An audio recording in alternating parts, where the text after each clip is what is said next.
Hey, welcome to the Mile High Speed RC Garage, everyone. Today we're going to be talking about RC car tools. And why? Well, I've just had a lot of people note all the tools that I'm using in all these videos and wondering if they're new to the hobby or about to get into the hobby, do I really need all those tools? And the answer to the question is no, you don't need them all. They're not required, but man invented tools to make life easier, and the more you have, the easier things are. And eventually in this hobby, you're probably going to need a lot of tools. But realistically, you can get away with probably having 5 main tools. So we're going to go through those today. And then as a bonus, I'm going to show you 5 tools you can add to the toolbox that you didn't even know were tools and you didn't even think about using on your RC car, and you probably already have them. So that's just for fun. So let's get stuck in on the 5 tools as you come into this hobby that you're really going to be required to have. Check those timestamps, everyone, and see where you want to jump to. All right, let's dive into the toolbox. Let's go through 5 tools that can fix, let's call it 85% of your RC car issues. So these are the tools you're going to use all the time here at your home on the bench. And if you bring them portable to the site, you can get away with fixing almost, like I said, 80% of the stuff that's going to happen to you on site. Tool number 1. Absolute most used tool in this hobby is a set of hex wrenches. Usually a set of 4 is going to cover you for everything you need. That's 1.5, 2.0, 2.5, and 3.0. So hex drivers, either as a fixed driver like this, will do just fine, or I would recommend a actual hex bit as a separate unit like this. Just more flexible here.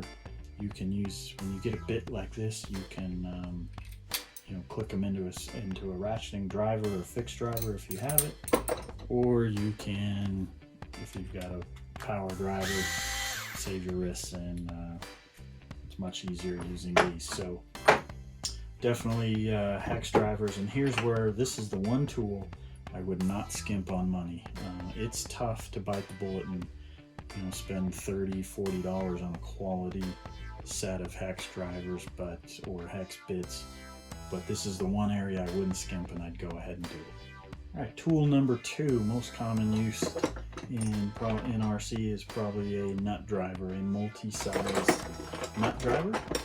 So since it's RC cars, we're going to be in the small range first, so M2s, M3s, M4 nuts, and then you'll also want a larger scale one for wheel hexes and other large scale nuts, so larger scale cars. So multi-sized hex or nut drivers, second most commonly used tool that you'll need. Number 3 most commonly used tool, regular and Phillips head screwdriver. Basically, you can't go anywhere in the world where these aren't handy. Everybody's probably got these, so just pack a small Phillips and a small regular screwdriver. Have them handy, get them in your kit. Multiple uses for these. Number 4 most commonly used tool, needle nose pliers. Pulling hinge pins, picking up loose screws, clipping wires, cutting things, picking at your car, grabbing, any number of uses for a good set of needle nose pliers. What I would call your last tool that you'll need and end up using a lot is some Exacto blade and or sort of box cutter Exacto knife. Multiple uses for this. The hobby, there's so many things you need to trim, cut, align, shave things off. There's just, it kind of never ends. You end up using these a ton. So any kind of Exacto blade, box knife, whatever, is probably the 5th most common tool. So not necessarily a tool, but something to store your tools in is incredibly handy, and I do recommend you spend a little money. It doesn't take much. Something like these here in America, these Husky Connect systems are really cool.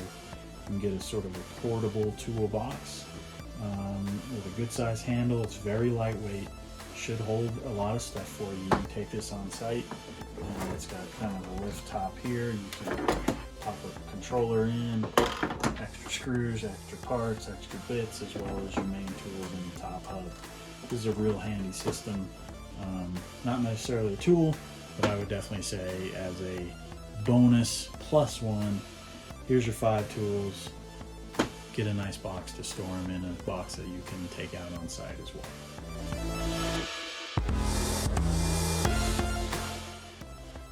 All right, now let's talk about 5 tools that you already own that you can add to your toolbox that are going to go a long way for you.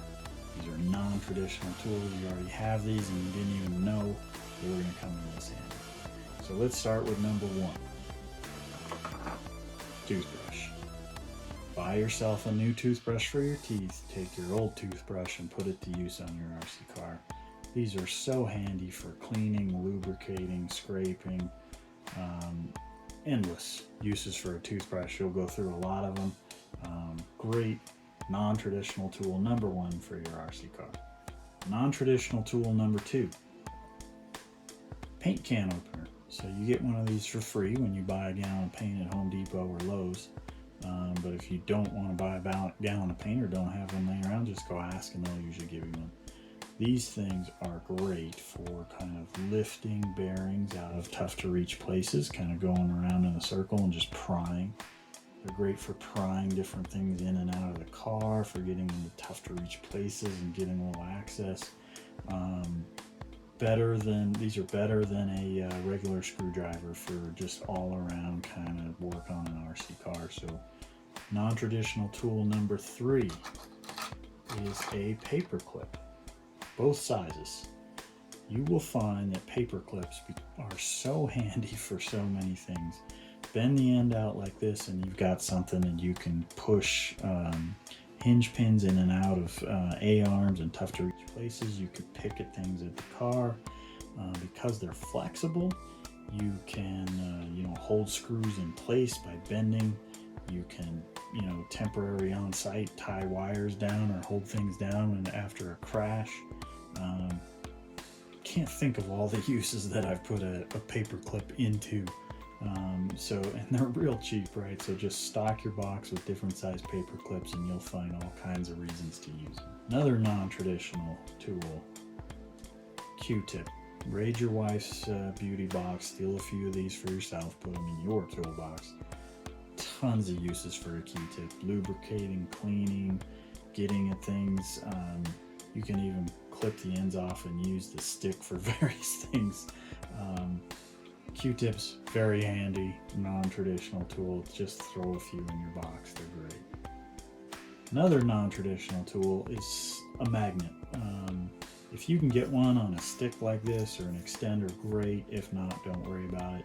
First thing you can do with these is just charge your other tools like needle nose pliers and your hex heads and whatever, and magnetize them so that you could, keep from dropping screws and picking screws up out of the car. You can also use the magnet to do that itself. But where I find these very handy in the field is when you're doing quick work. You can stick screws and nuts and washers and things onto here so you don't lose them.